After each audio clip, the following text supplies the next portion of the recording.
Good evening. We're coming on the air to bring you a historic moment for the country. President Biden, moments away from addressing the nation about why he dropped out of the presidential race. This will be the first time we've heard directly from the president since he made that announcement on Sunday that he was ending his bid for a second term and instead endorsing his Vice President Kamala Harris. His decision as he was recovering from COVID was a political earthquake. It's been more than half a century since a sitting president decided not to pursue their final term, and never in modern times has it happened this close to an election. Well, the president is expected to frame his exit from the race as the passing of the torch to the next generation and in service of defending democracy. His decision came after weeks of growing pressure from within his own party to step aside amid concerns that his age and poor debate performance made it nearly impossible for him to beat former President Trump in November. The president will be speaking from the Oval Office tonight, only his fourth address from there as president, the venue usually reserved for moments of national crisis or major policy proposals. This address will be uniquely personal, however. Yeah, so the president has 6 more months in office. Tonight will likely begin his efforts to shape his legacy. So let's take you to the West Wing of the White House, the Oval Office, and here's President Biden. My fellow Americans, I'm speaking to you tonight from behind the resolute desk in the Oval Office. In this sacred space, I'm surrounded by portraits of extraordinary American presidents. Thomas Jefferson wrote the immortal words that guide this nation. George Washington, who showed us presidents are not kings. Abraham Lincoln, who implored us to reject malice. Franklin Roosevelt, who inspired us to reject fear. I revere this office, but I love my country more. It's been the honor of my life to serve as your president. But in the defense of democracy, which is at stake, I think it's more important than any title. I draw strength and I find joy in working for the American people. But this sacred task of perfecting our union is not about me.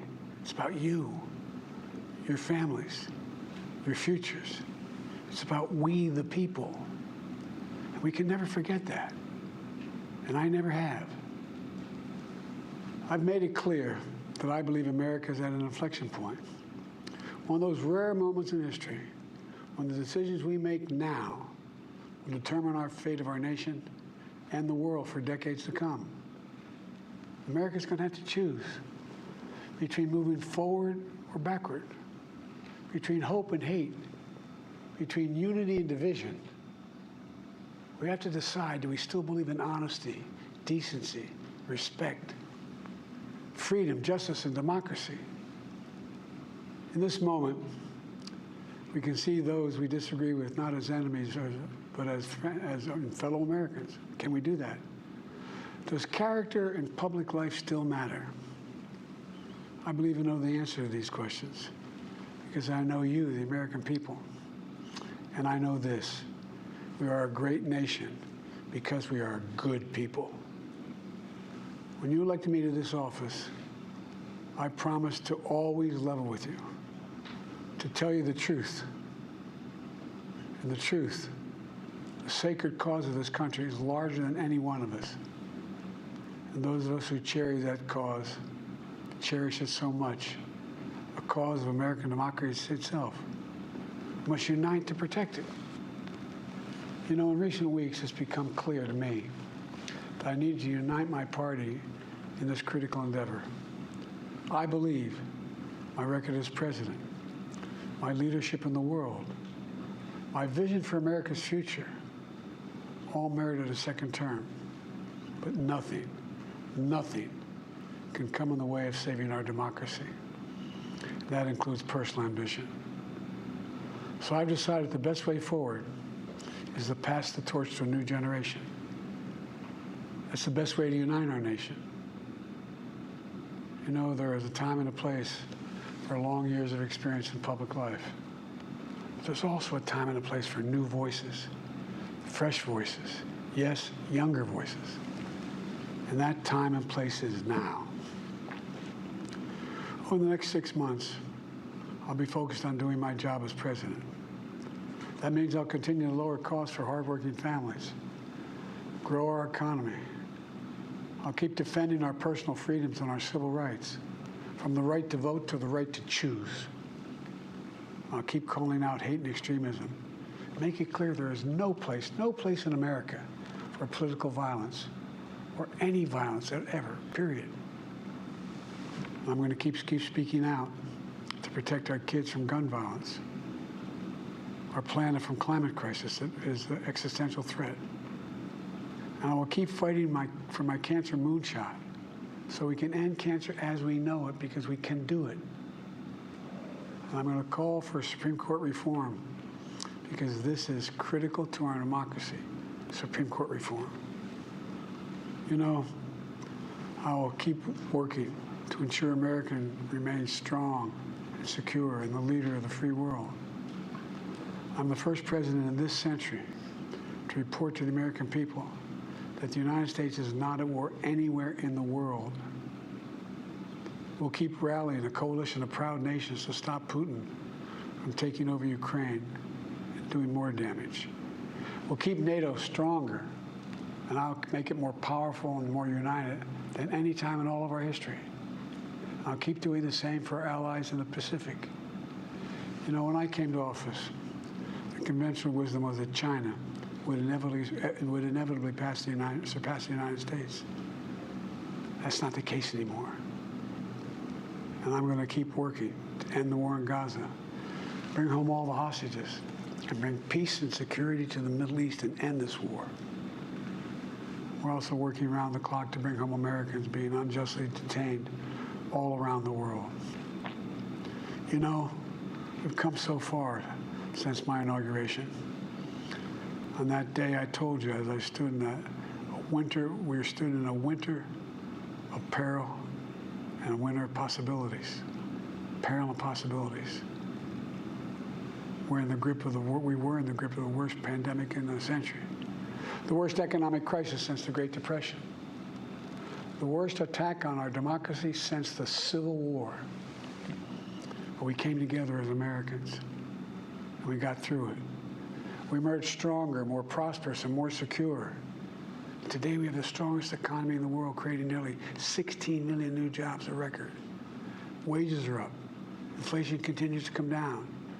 The racial wealth gap is the lowest it's been in 20 years.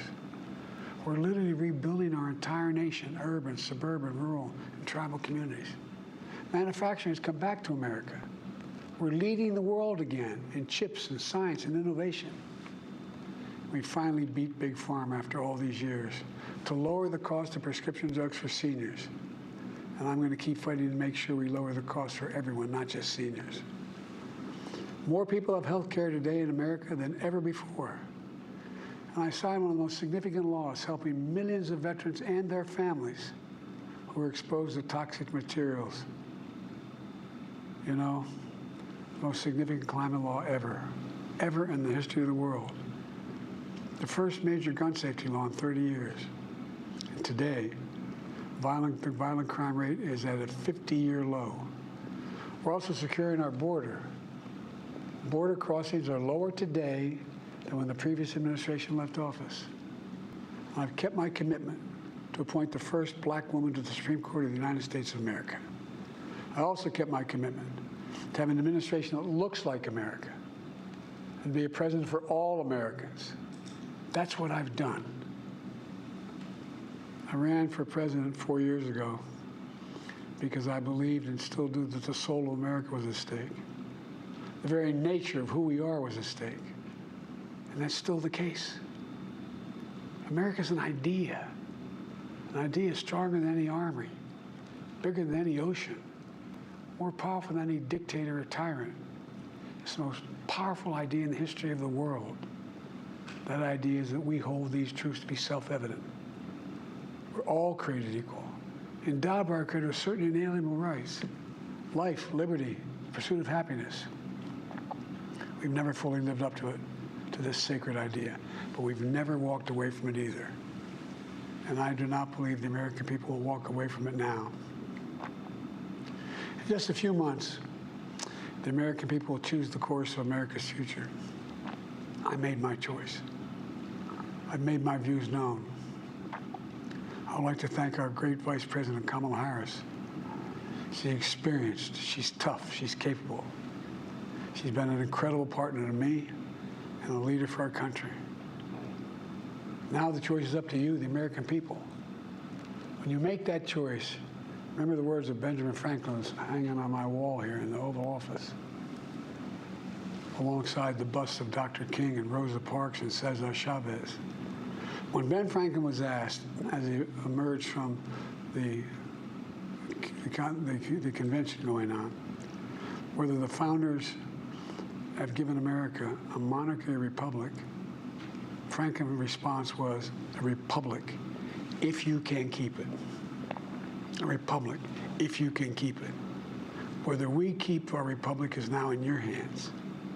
My fellow Americans, it's been the privilege of my life to serve this nation for over 50 years.